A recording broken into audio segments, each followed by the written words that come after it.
일단은 이제 스페인 연구팀 걔네가 발표한 거를 보면은 우리가 배아 이식할 때 자연주기로 배아 이식하기도 하고 아니면 과배란 주기에서 이식하기도 하고 아니면은 호르몬 치료해서 뭐 프로게스테론, 뭐 에스트로겐 약을 써가지고 날짜 맞춰서 이식하기도 하겠는데 그 각각의 경우에 유전자 발현 양상이 다 다르대요. 뭐 완전히 똑같겠어요. 조금씩은 다를 수 있겠지. 유전자 217가지를 검사를 하거든요. 걔네가 지금. 올해 늘어가지고 238가지인데요.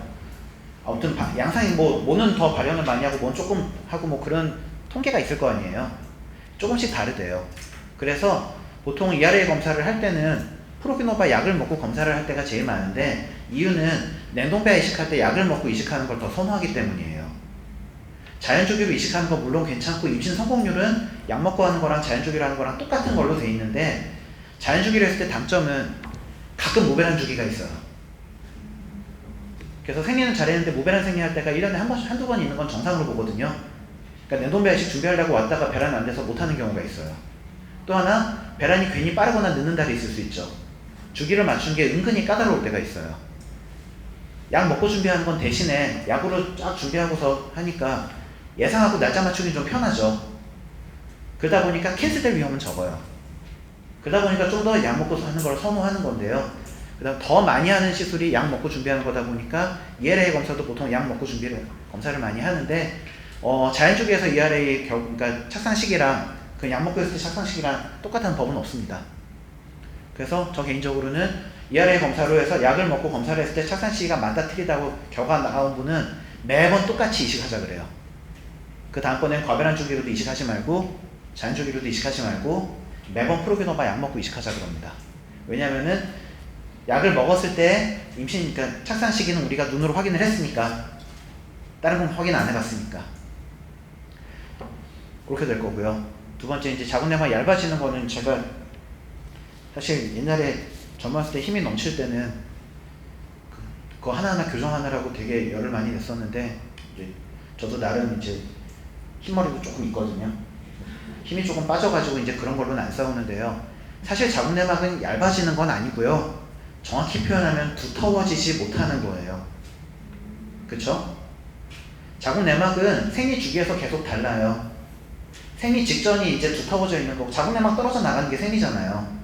생리 직전이 제일 두텁고요. 생리 직후가 제일 얇아요. 점점 착상 준비를 하면서 두터워지죠. 그래서 착상 시기의 두께를 봐서 충분히 두텁다 얇다 보는 건데 이건 얇아진 게 아니라 두터워지지 못한 거죠 사실. 근데 이거를 진료 시간마다 다 얘기하려니까 너무 힘들더라고요. 아무튼 그런데 자궁내막이 두터워지지 못하는 가장 큰 이유는 자궁내막 손상입니다. 대부분이 유착이나 자궁내막 손상인데 과거에 자궁내막 손상의 가장 큰 원인은 수술하고 염증이었어요. 우리나라가 선진국 치고는 그러니까 국민 소득 치고는 결핵이 되게 많은 나라인 거 알고 계신가요? 그렇죠?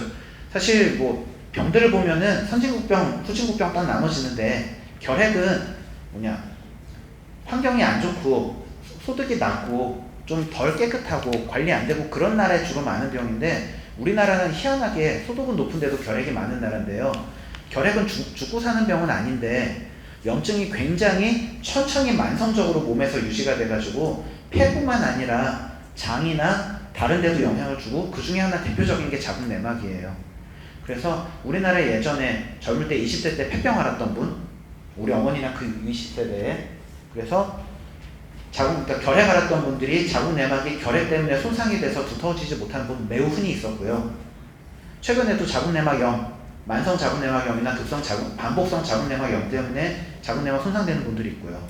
근데 그거보다 더 우리가 주위에서 많이 보는 거는 수술이죠. 대표적인 게 소파 수술. 결국은 뭐 자궁내막에 문제가 있어서 그거를 제거하거나 아니면 유산이 돼가지고 임신량을 제거하거나 하는 과정에서 자궁내막이 다치면 거기가 다음 착상 준비를 잘 못할 거다. 다음 착상 준비를 잘 못하니까 거기에는 두터워지지 못하는 거고 그게 얇은 자궁내막이라고 표현을 하는데요. 예전보다 그거는 많이 걱정 안 해도 되는 게 결국은 수술을 깨끗하게 하느냐 자궁내막에 손상을 많이 안 주느냐가 메인이에요.